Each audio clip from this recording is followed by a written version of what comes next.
Shu kunlarda bayram munosabati bilan mustaqillik obyektlari foydalanishga topshirilib, yurtdoshlarimiz kayfiyatiga kayfiyat qo'shmoqda. Masalan, G'allaorol tumanidagi Moltob qishloq fuqarolar yig'ini, O'ymovut qishlog'ida joylashgan 81-son umumta'lim maktabida olib borilgan bunyodkorlik va qurilish ishlari natijasida zamonaviy ko'rinish kasb etgan maktab yangi o'quv yilida o'qituvchilar va o'quvchilarga munosib sovg'a bo'ldi. G'allaorol tumanidagi 81-son umumta'lim maktabida amalga oshirilgan bunyodkorlik ishlari tamomlanib, mustaqilligimizning 35 yilligi munosabati bilan foydalanishga topshirildi. Shu munosabat bilan tantanali tadbir tashkil etilib, unda tuman hokimligi mas'ullari, deputatlar, mahalla faollari, o'qituvchi va ustozlar ishtirok etishdi. Tadbir avvalida so'z olganlar avvalo yig'ilganlarni yaqinlashib kelayotgan mustaqillik bayrami bilan tabriklar ekanlar. Aynan mustaqillik yillarida ta'lim sohasini tubdan isloh qilish borasidagi ishlarni ham alohida ta'kidlashdi.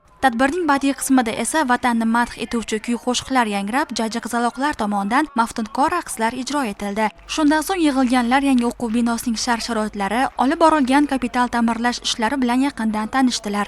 Mustaqilligimizning 35 yilligi arafasida mana shu quruvchilarimiz qishlog'imizda maktabimizni yaxshi ta'mirlab, sport zal qilib, mana shu yoshlarimizga, maktabimizga shu taqdim etdi. Yurtboshimizga tashakkur bildiramiz. Kelajakda bu maktabdan ham juda bir vatanimiz, xalqimiz uchun, elimiz uchun bir ajoyib olima insonlar chiqib, vatanimiz ravnaqli yo'lda xizmat qiladi deb o'ylaymiz. Ilgari biz mana shu yerlarda o'qiganmiz. Juda sharoit og'ir edi maktabda. Sinfxonalari sovuq edi. Mana hozir shunaqangi sharoitlar qilingan ekan.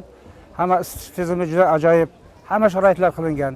1993-yilda barpo etilgan 192 o'rinli mazkur binoda avval o'quvchilar 2 smena asosida ta'lim olishgan. 120 o'rinli yangi o'quv binosining topshirilishi esa bu muammoga chek qo'yish bilan birga o'quvchilarning zamon talablariga mos sharoitlarda ta'lim-tarbiya olishi hamda jismoniy tarbiya va sport bilan muntazam shug'ullanishi uchun keng imkoniyat yaratishi bilan yanada ahamiyatlidir.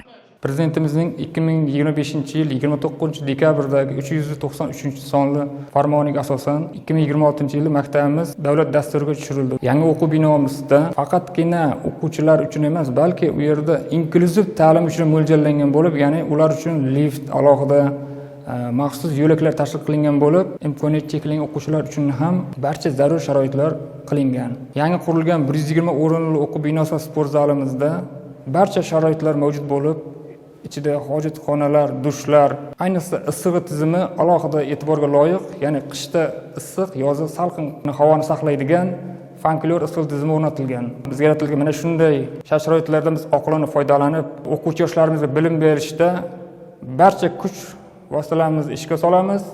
Chekka hududlarda zamonaviy sharoitlarga ega ijtimoiy soha obyektlarining foydalanishga topshirilishi, jumladan O'ymovut qishlog'idagi ushbu yangilanish ta'lim sifati va yosh avlod kelajagiga qaratilgan e'tiborning yana bir amaliy ifodasidir.